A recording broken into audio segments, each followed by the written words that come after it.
Welcome back and many thanks for staying with us. Good morning, Kenya continues. Time for our last conversation this Wednesday. On set, I'm joined by Pholic Omina, who is a student at Pwani University, and in addition to that, she's engaged in a lot of different projects which she'll be telling us about just in a few. Good morning, Pholic. Good morning. How are you doing? I'm fine. Easy, relax. Ready? I'm okay. You're okay. Now, I just mentioned that you're a student at Pwani University, and I also say that you do many other different things. Now, for the benefit of our viewers to better understand who you are and what you do, just tell us, who is Pholic? Okay, I said I'm Omina Pholic. I'm a first year at Pwani University, partaking Bachelor of Education in Special Need. So, few years to come, I'll do the braille parts. I'll become a teacher for people who are visually impaired. Yeah, but besides just being a student, I'm also passionate about changing the perspective of people living with the disability in our country. So for now, as I'm in Kilifi, or when the school resumes, I'll be in Kilifi. So that's a bit about you at least. Yeah, that is okay. You mentioned something very important, that you are really passionate about changing lives of PWDs. And I'd love to understand what brought about that passion, because again, oftentimes when you see those people that are passionate about that, either someone who's close to them, is a PWD, or they've encountered such persons. So for you, what brought about that passion? Okay, on my side, when I finished Form 4, that was last year, but I qualified to join the university, but I wasn't called to do the special need education on itself. So when I joined, I didn't like doing Bachelor of Arts in Kiswahili, so I decided to change because I wanted to become a teacher. Then when it was during the first semester, so we had a school trip and we went to Portray School for the physical disabled. On the same day, we also went to Likoni School for the visually impaired. But when we were there, I saw the challenges that people have, that mainly kids, because these are kids living with disability. Yes, but okay. You see now, when we are dealing with the disability, we don't mention the age. All of them, they have disability. So like when we were there, I saw the challenges that people were facing. Those kids now, they were facing. Even the people who were handling them, they were still facing. And I felt like, if this is now what is happening in the disability faculty, then because I am able, I'm not that able much, but the little that I have, if I can put my minds together with my friends, then it can help in a small percentage. So you can say that at least this was what made you to have that passion to want to help PWDs in essence. Not really. Okay. When I was still growing up, I was thinking I've seen, like, we have Miss Nairobi County, Miss Kisii County, but I've never seen where we have Miss Disability Kisii County, Mr. Disability Kilifi. It is only those people who are regular. This means that people having disability, they have been left behind, and yet we have some people who have the disability, but they can really sing well, because if they only get the support. Because look at someone like Solomon Mkubwa, look at Ruben Kigama, we have the Dodo Manego. Those are people who got the support, but now they can show up their talent and they really touch people. So even if we look at these, the other ones who are the albino, the blind, the ampute, they can show their talent, but they can only show if we give them a chance and opportunity. But if we don't, and majority of them come from a background which can only manage to put something on the table. So the other cases, like maybe going to school, because you see even those schools for the disabled, they are really expensive. So the parent can only manage to put something on the table. The rest, they can't. They can't. Wow, so we can say that it's just so many things that at least made you to have the passion to want to help and change the lives of PWDs, right? Yes. Now, let's talk about the skills that you impart or that you empower these persons with. Which kind of skills are this? Okay, I have the shaggy mat making. I have the 9 different types of soap. We have the beadwork, bottle decoration, 3 types of reusable sanitary towels, and crocheting. Yeah. So clearly there's just an array of skills that you impart to these persons. Yeah. And I was reading that your bio, and I was so much struck with the making of the reusable pads. Because you see, I was thinking there could be different other skills in addition to what you're already giving them. But why specific the one about reusable pads, given the fact that a lot of girls, especially as of now, lack that item?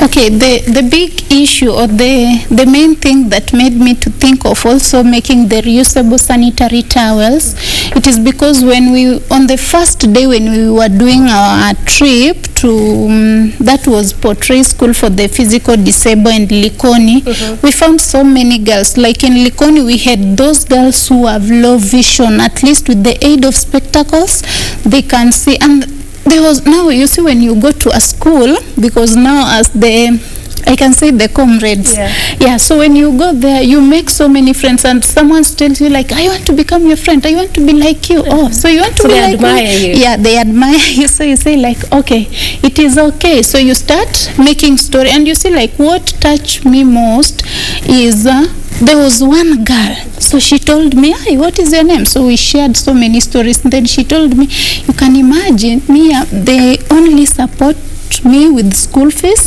with the lotion and cap, then shopping. If you have something, then you can imagine I'm also using rags during my periods. And I said, Kai, so, and you see, for a girl, what make you proud is to have period. And when you have shameful periods, your pride falls down.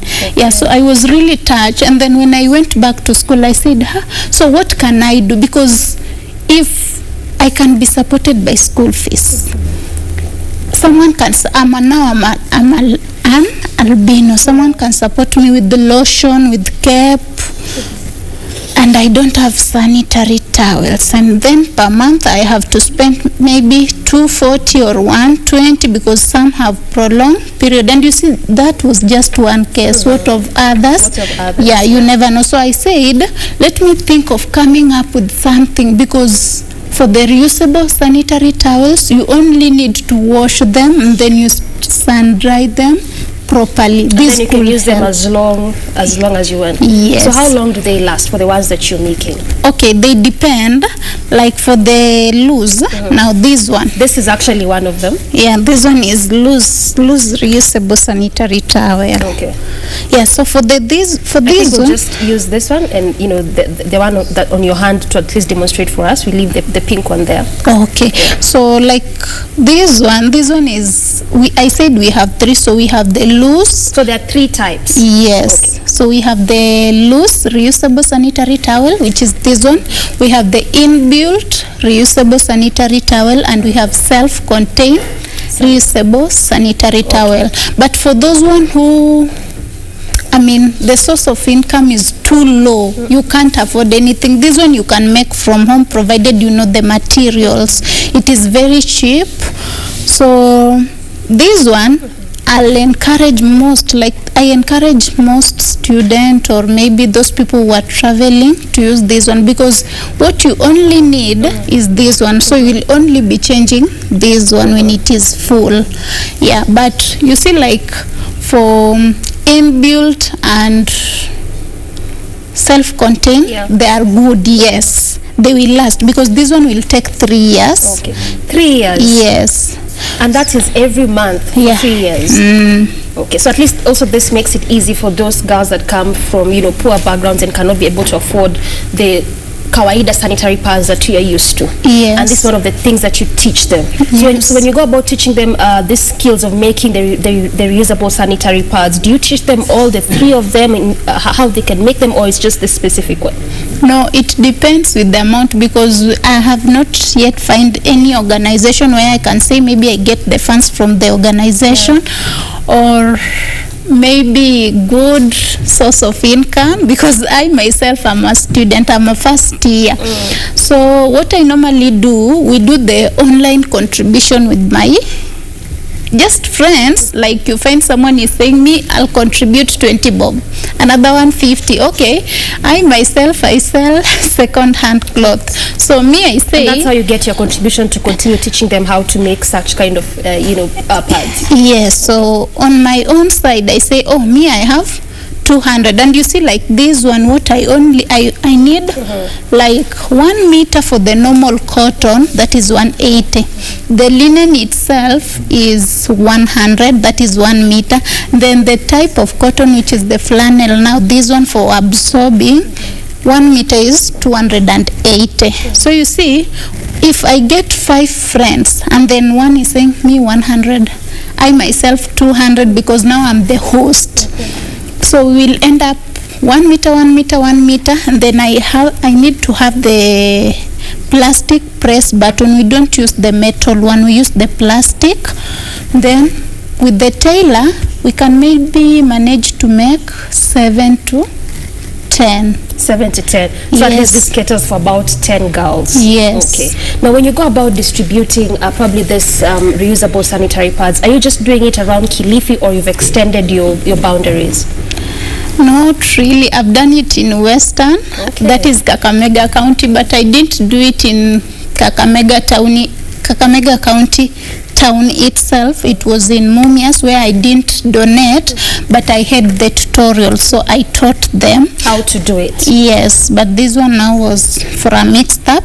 Then I also went to Trans Nzoia County, where it was a 3-day, but this one was charity pads drive.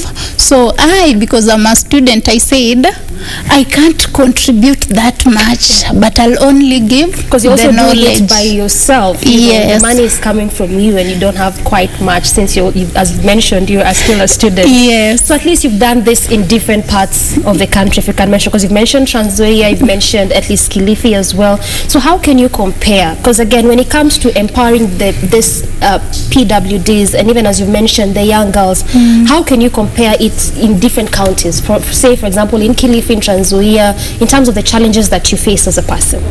Okay, in Trans Nzoia, I can say in Trans Nzoia County and Kakamega County, it was not that much bad. The situation is not that much worse like in the coastal region. In coastal region, people have to wake up. Those people having the disability, there are really many. And you see, with the disability, everyone has a disability. It is only that, actually, you were telling me that earlier, that everyone has a disability. Yes, it is only that possible? We have not yet discovered. Yes, because a slow learner is also a disability, and that one is dyslexia. You can find someone who doesn't like taking notes or just writing. That is also a disability. Even sleeping, you find someone when you are just alone, you're sleeping. That is also a disability. So all of us, we have no one is completed. We have a disability. It is only that we have not realized our disability. And I normally say, for all matters are inclusion for people living with the disability. This means that am I disabled? I can see, but I still have another disability which I have not yet realized. So we have, if we want to be our human community to be complete, then we have also to include people having disability that we can see with our own eyes. And also find better ways of assisting and helping them just the way you're doing it. Yes. Now, when did you begin these different projects? Because again, you've kept mentioning that you are a student and you do this and that, and there's a lot that you do, because all these skills is no mean feat. So for how long have you been doing this, and how has the progress been like for you? Okay. It was on February. That is of which this year? Yeah. That's when you began? Yes. So it's just like a couple of months. Yeah. Away. Okay. So I myself, nobody taught me any of the skill. It is only for the reusable sanitary towels. that I went to a certain NGO, that is CHES, Canadian Harambee Association. So that is actually an NGO that supports girls in Kakamega. So I went there to inquire about how to make the reusable sanitary so that towels. you can teach the girls, the PWDs. Yes. Okay. But the rest of the skills, like I myself, before I started selling the second-hand cloth, I started by selling the PDF, the soaps, PDFs. Yeah, so I did sell the PDF. I also made the soap itself, that is the liquid soap.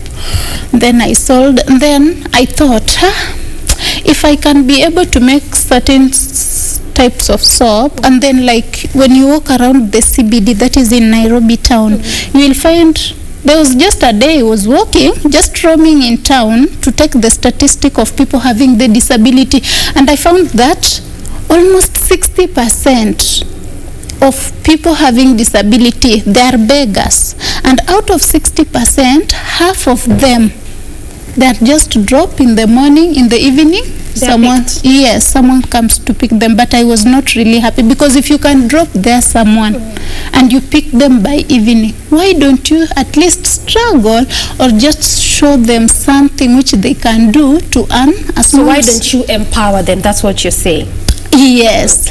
Then I found out that now the 20% of the now people having, you'll find even some are selling masks, and I really salute them because they are struggling. If you can find someone who has a disability and is there selling a mask, then that person is really struggling. Then you'll find others. Now the 10% that is remaining, those ones, they're at least in a better position, because I saw some of them, they're coming out of cars. But my question is, if you're having that disability, why don't you help? And that's how you got, all these different initiatives. You embarked on them, the different skills, at least to help empower these persons. So since February up till now, that's just, it's actually not a long time per se. So can you say that you've recorded progress as a person? Has there been any progress with these initiatives that you are undertaking? Yeah, there has been. What's the progress therein? My progress is at least have touched 2 to 3, even if they are not many, but I thank God because I've touched 2 to 3 and people are giving me response. So that is when now I decided, with the small that I have, it is not that much, I will organize for a Kilifi, that is actually Kilifi County Disability Talent Show. So I'll call all my friends. That's another project. Yes, not really another project, but it is just a way of appreciating those people that have talent, but they have disability. So I saw one of my friend that is also a student, but he's a boy. So I saw him. He organized for a talent show, and then I requested him, Prince, can we partner together? Because I on myself, I say, all matters are inclusion for people having disability, and you're organizing a talent show for people who are regular. Why don't, if I can find the ticket, because one ticket for one person is 300. So if I can find money, then I'll pay for them, because me, what I'm looking is, I want to find someone who is like Miss Disability Kilifi. You just want to also like make them feel included in different things. Yes. Yeah, so I'll look for currently I'm doing an online contribution, so I've just begun, and I'll get a crown. I'll get something small with the small that I have, and the ones that I'll have been contributed from friends. And then I do what? I love to appreciate now my winner. You love to appreciate your winner. Okay. Now, as you talk about the PWDs and the different kind of initiatives that you're doing as a person to help them, key among them being the the making of the reusable pads. For you as a person who's really gotten so much into this, helping these persons, do you feel like we as a country, we are doing enough to make them feel included in our society? No. Why not? Because I just want to give a simple sample. Okay. We have like the TV shows, and you see, like on the TV shows we have the adverts where maybe we have, let's say like we are having a promotion for Omo. So why can't we find an albino to do that promotion? You will only find the regular people, but for those one having the disability, you won't find them anywhere. So I really feel demoralized when I see, like you will see even in radio, the hoster is a regular people. The producer is a regular people. The person sweeping in the studio is a regular people. But we have the albino. Some of them, they struggle. They manage to finish Form 4, but you won't find them anywhere. And then, like, to make matters worse, we have, like, for me, I have friends who are deaf. Now, I've interacted with them.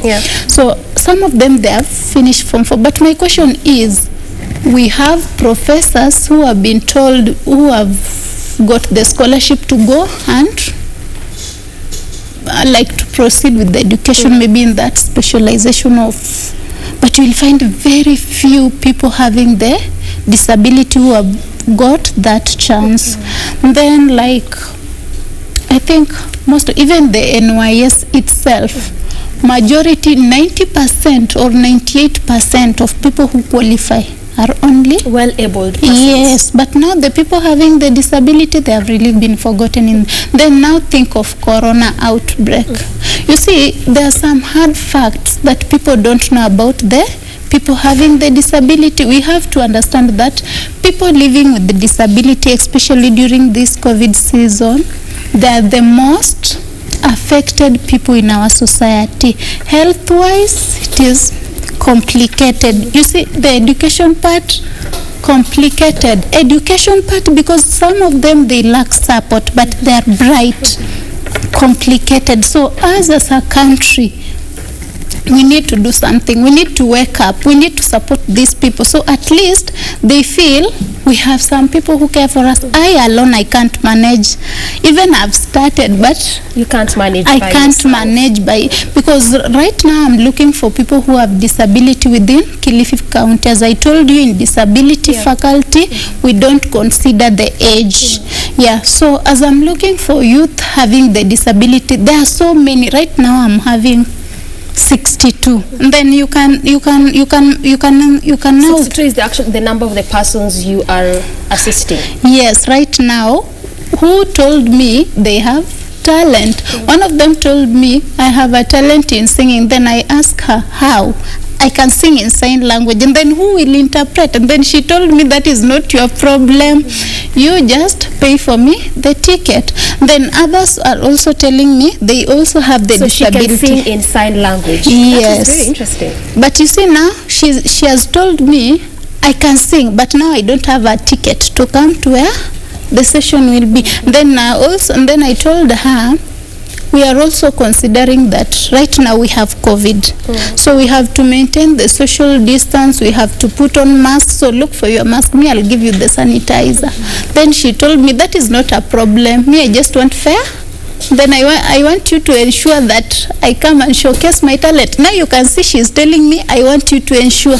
But I myself, I still don't have enough funds. So that's why you mentioned that it is very important for us to support them. And even when I was asking you, what do you think it is we can do as a country? So that's where actually probably it comes into place, because it looks like these persons, yes, they may be disabled in one area or the other, but they still have something they can offer. Yes. Okay.